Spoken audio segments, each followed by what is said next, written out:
राधे राधे सभी को। भक्ति दीपिका में आपका स्वागत है। कैसे हैं आप सभी लोग? आप सभी को हरितालिका तीज की शुभकामनाएं। आज की इस वीडियो में मैं आपको बताऊंगी तीज की पूजा विधि के बारे में कि किस तरह से इस दिन पूजा करनी होती है और किस बात का विशेष ध्यान रखना चाहिए। इन सभी बातों को आप इस वीडियो में जानेंगे। हरितालिका तीज का व्रत हर साल भाद्रपद माह के शुक्ल पक्ष की तृतीया तिथि को मनाया जाता है। माना जाता है कि इसी दिन माता पार्वती ने भगवान शिव को कठिन तपस्या के बाद पति रूप में प्राप्त किया था। सभी सुहागिन महिलाओं के लिए यह व्रत बहुत ही खास होता है। इस व्रत को बहुत ही कठिन नियमों के साथ रखा जाता है। यह व्रत निर्जला रखा जाता है। एक दिन पहले से ही शुद्ध सात्विक भोजन करना चाहिए और तीज वाले दिन पूरे 24 घंटे निर्जल रहा जाता है। हालांकि कई बार ऐसी परिस्थिति आ जाती है जैसे कोई प्रेग्नेंट लेडी हो या स्वास्थ्य ठीक ना हो, तो इस स्थिति में जल फल के साथ रहा जा सकता है। लेकिन जिस परिस्थिति में भी रहना हो उसका संकल्प सुबह ही ले लेना चाहिए, क्योंकि किसी भी व्रत में संकल्प लेना सबसे ज़रूरी होता है। फिर दिन भर संकल्प के अनुसार ही नियमों का पालन करना चाहिए। हरितालिका तीज में 3 बार पूजा होती है। एक सुबह, एक शाम प्रदोष काल में होती है जब व्रत कथा पढ़ी जाती है या सुनी जाती है। लेकिन सुबह जब संकल्प लेते हैं उस समय भी पूजा की जाती है। तीसरी पूजा होती है अगले दिन सुबह व्रत खोलते समय। अब हम जानेंगे हरितालिका तीज की पूजा विधि।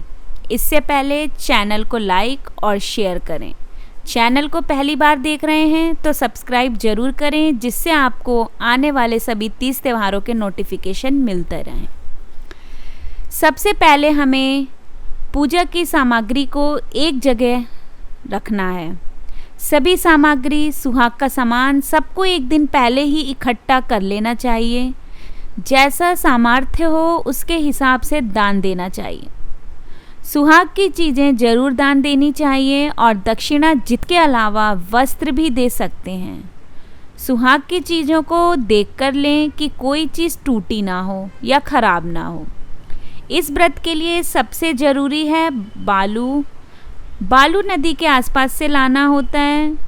बालू क्यों ज़रूरी है? क्योंकि बालू से ही भगवान गणेश, भगवान शंकर और पार्वती की मूर्ति बनाकर पूजा की जाती है और उसमें गंगा जल मिलाकर मूर्ति बनाना चाहिए। बालू ना मिलने पर भगवान की फ़ोटो को रखकर भी पूजा कर सकती हैं। इस दिन भगवान गणेश, शिव और माता पार्वती की पूजा की जाती है। सुबह जल्दी उठकर दैनिक कार्य करें, फिर स्वच्छ वस्त्र पहनें। इस दिन निर्जल रहना होता है तो एक दिन पहले अच्छे से पानी, जूस वगैरह ले लें। कुछ जगह हरितालिका तीज वाले दिन सुबह 3 बजे से लेकर 4 बजे तक के बीच सरगी भी खाई जाती है, जबकि बहुत जगह ऐसा नहीं है। तो आपके यहाँ जो भी रीति रिवाज हो उसी के हिसाब से करें। सुबह सरगी में फल, जूस वगैरह लिया जाता है। नमक का सेवन नहीं किया जाता। सबसे अच्छा है लिक्विड चीज़ों का सेवन ज़्यादा करें, जिससे पूरे दिन प्यास कम लगे और कोई प्रॉब्लम ना हो। बहुत सी जगह पर 4 बजे उठकर गूंगी स्नान किया जाता है, मतलब कि बिना बोले नहाया जाता है। आपके यहाँ जैसे होता है आप वैसे करें।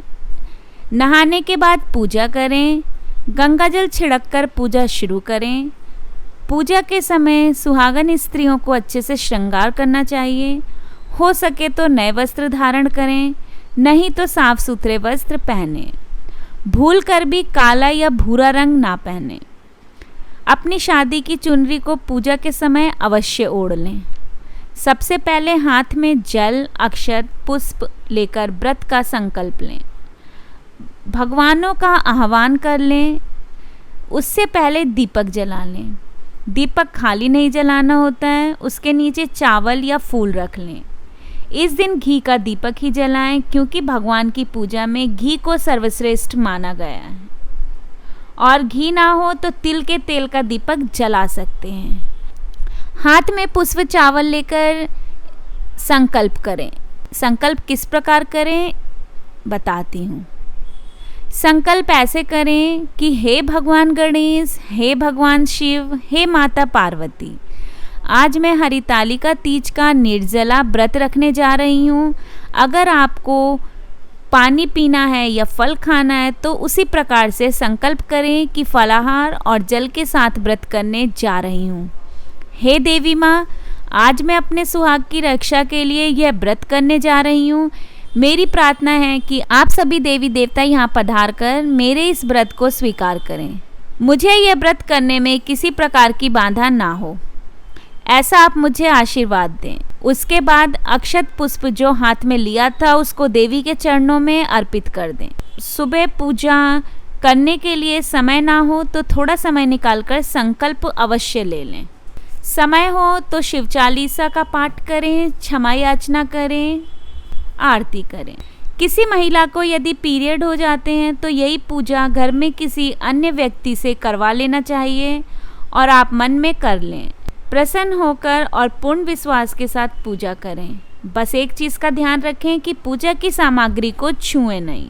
दिन भर व्रत रहें, 16 श्रृंगार करके रहें। घर में जितने भी बड़े बुजुर्ग हैं सबका पैर छुएं, पति के पैर भी अवश्य छुएं और सबका आशीर्वाद लें। इस दिन क्रोध ना करें और दिन में सोएं भी नहीं। ऐसा करने से यह व्रत खंडित हो जाता है। तबीयत ज़्यादा खराब हो या स्वास्थ्य ठीक ना हो तो ऐसी स्थिति में आराम कर सकती हैं। ज़्यादा प्यास ना लगे इसके लिए कम बोलें। भगवान का नाम मन मन में लेते रहें, मंत्रों का जप करते रहें। कई जगह आज के दिन गुजिया मालपुए का भोग बनाया जाता है तो कई जगह पक्का भोजन, खीर पूड़ी इत्यादि बनता है। तो जैसा आपके यहाँ होता है उसके अनुसार भोग लगाएं। साथ में कुछ फल मिठाई अवश्य रख लें। अपनी श्रद्धा अनुसार सामग्री ले लें। स्नान कराने के बाद भोलेनाथ को सफ़ेद फूल की माला चढ़ाएं और भगवान गणेश को और माता पार्वती को लाल पुष्प चढ़ाएं। प्रार्थना करें कि हे भगवान गणेश, भोलेनाथ, हे देवी पार्वती, मैंने हरितालिका का व्रत किया है। अब आप यहाँ पधार कर मेरी ये पूजा स्वीकार कीजिए।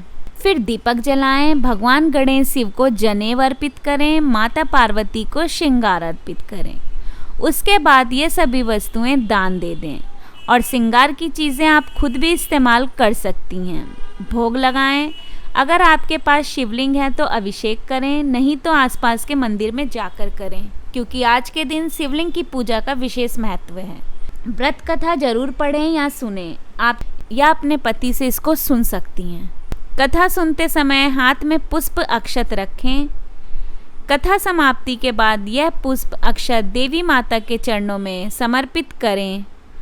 उसके बाद शिव भगवान की आरती करें और फिर अगले दिन सात्विक भोजन से व्रत का पारण करें।